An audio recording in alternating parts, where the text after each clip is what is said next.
પણ 18 પુરાણનો સાર કઈ હોય, પરોપકારાય પુણ્યાય પાપાય પરપીડનમ. 4 વેદ વાંચતા કદાચ ન આવડે મારા બાપ તો ચિંતા નથી, પણ કોકનું આહુડું લૂછતા જો આવડી ગયું, કોકની વેદના વાંચતા જો આવડી ગઈ તો સમજવું કે હવે ઠાકર આપણી અંદર ઉગવા માંડ્યો છે. બહુ વેદ વંચાય એ તો બ્રાહ્મણો વાંચે, સારી વાત છે, કરવા જોઈએ, ભગવાનનું રૂપ છે. પણ વેદ વાંચી શકીએ કે ન વાંચી શકીએ કોઈ વાંધો નહીં, કોકની વેદના વાંચતા શીખી જાજો જીવનમાં. ભગવાને તમને ઘણું આપ્યું હોય, તમને ખૂબ સંપન્ન કર્યા હોય, જરૂરી નથી કે તમે ધર્મ કાર્ય કરો.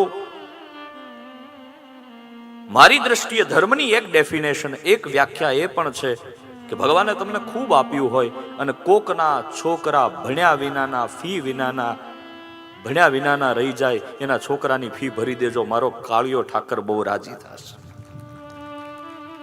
યજ્ઞનું પુણ્યનું ફળ મળશે. કોકની દીકરી ભણવામાં બહુ તેજસ્વી હોય, અનુકૂળતા ન હોય, બાપ કા મહિનો પૂરો કરે ને કા ફી ભરે, એની ફી ભરી દેશો ને તો જગદંબા બહુ રાજી થશે.